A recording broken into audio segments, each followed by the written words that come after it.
Savez-vous que nous consommons en France 130 000 tonnes d'huîtres chaque année? 130 000 tonnes. Bonjour à tous, Courir pour la planète nous emmène aujourd'hui à Périgny, près de La Rochelle, pour rencontrer Arthur Saunier Dardan, qui dirige une entreprise particulière puisque depuis plus de 33 ans, l'entreprise Ovive donne une deuxième vie à la coquille d'huître. Des précurseurs qui ont compris depuis longtemps que le déchet pouvait devenir une matière première. Mais qu'est-ce que l'on peut bien faire avec des coquilles d'huîtres? Eh bien, réponse tout à l'heure, après le marathon du jour. C'est parti!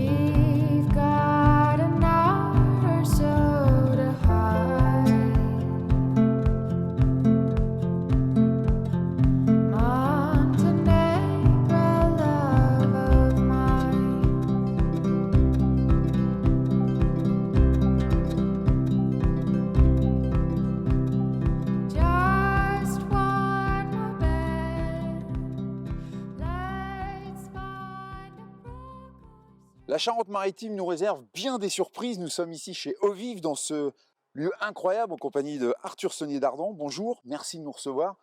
Ce tas m'impressionne d'entrée de jeu. On va parler d'un produit que la planète connaît depuis plus de 250 millions d'années, la coquille d'huître. Alors, ma première question, c'est, je l'ai déjà dit tout à l'heure, il y a 130 000 tonnes d'huîtres consommées en France, donc autant d'huîtres en déchets. Qu'est-ce qui a fait que Ovive s'intéresse à ce déchet? Donc, comme vous le disiez, c'est connu depuis très longtemps ce produit, et depuis très longtemps, les hommes cherchent toujours à récupérer leurs déchets. Et donc, les poules se sont toujours nourries de coquilles d'huîtres ou d'autres éléments calcaires. Et donc, on n'a pas inventé le fait de donner des coquilles aux poules. Mais on s'est rendu compte, il y a une trentaine d'années, mon grand-père s'est rendu compte qu'on faisait venir des coquilles du Danemark pour nourrir nos poules à nous. Donc, elles faisaient traverser la moitié de l'Europe pour venir nourrir nos poules.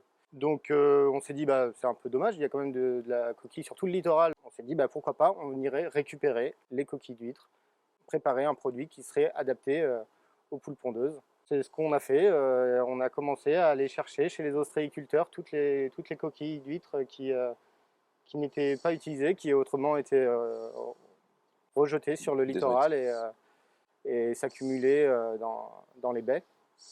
Et puis petit à petit, on a fait de plus en plus grande quantité.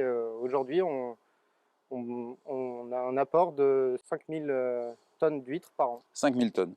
Donc en fait, si je comprends bien tout ce que tu me dis, c'est que vous êtes en quelque sorte les initiateurs d'un mouvement que l'on nomme aujourd'hui l'économie circulaire, c'est-à-dire que vous faites d'un déchet, ou du moins ce qui était considéré comme un déchet, une matière première. Et en fait, avec cette matière première, donc, tu fais de la nourriture pour les poules, donc ça c'est l'élément déclenchant, mais qu'est-ce que tu fais d'autre avec cette matière première?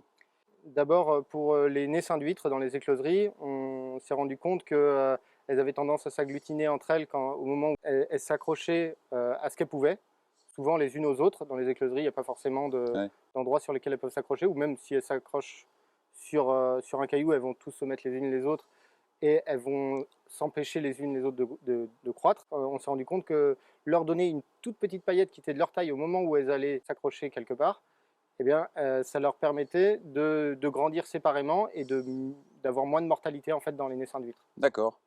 Et puis d'autres applications encore? Voilà, petit à petit, on a trouvé des applications dans la cosmétologie pour faire du gommage par exemple.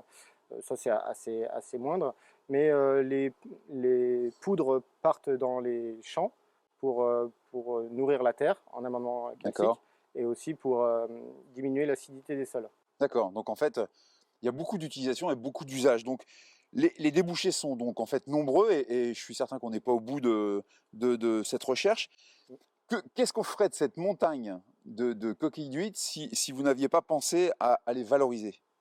Alors, ce qu'on fait pour la majorité, parce que nous, on n'en récupère qu'une petite partie, on ne peut pas aller chercher très loin, sinon ça va coûter trop cher. Ça reste un déchet, donc ça va coûter trop cher et ce serait écologiquement pas viable de faire trop de chemin Bien sûr. à un déchet. Donc, nous, on peut récupérer que sur une petite partie du bassin d'Arcachon jusqu'au sud Bretagne. Et, et sur les 130 000 tonnes, comme vous disiez, qui sont produites chaque année, nous, on n'en récupère que 5 000 tonnes. Mais tout le reste, malheureusement, ça va partir une fois que ça a été consommé dans le poubelle normal et donc en incinérateur.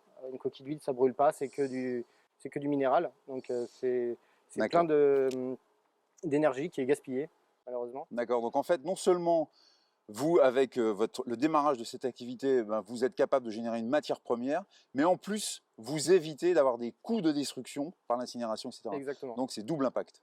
Chez les ostréiculteurs, petit à petit, ça s'accumule, comme je vous disais, ça s'accumule sur le littoral et petit à petit, ça peut être des problèmes aussi environnementaux. Problématique écologique. Ok. Pour terminer cette interview, j'ai un petit rituel. Je donne toujours 42 secondes à mon invité pour laisser un petit message impactant à ceux qui nous écoutent. Ça serait quoi ton message à toi? Dans la nature, il n'y a pas de déchets. La nature, elle trouve toujours un moyen de tout réutiliser. Et nous, on accumule des tonnes et des tonnes de déchets. Il n'y a qu'à voir ce qui se passe dans le Pacifique avec des nouveaux continents entiers de déchets, des gens qui vivent dans des décharges publiques. Tout ce qu'on produit peut être réutilisé et peut redevenir une nouvelle matière première. Et c'est ça l'économie de demain. L'économie circulaire. Merci beaucoup pour cette interview. C'était passionnant. Économie circulaire, le mot est bel et bien devenu incontournable dans notre économie actuelle. Et en plus, c'est une économie à double impact. Plus aucun coût de traitement de déchets, puisque ce n'en est pas un, et valorisation d'une véritable filière économique, en respect total de la planète. N'oublions jamais dans nos réflexions que les déchets des uns peuvent devenir la matière première des autres. Allez, demain, un nouveau départ, nouveau marathon, à la rencontre d'une nouvelle personnalité qui œuvre pour sauvegarder notre planète. D'ici là, les amis, portez-vous bien et n'oubliez pas, respectez-vous et respectez-la. Ciao!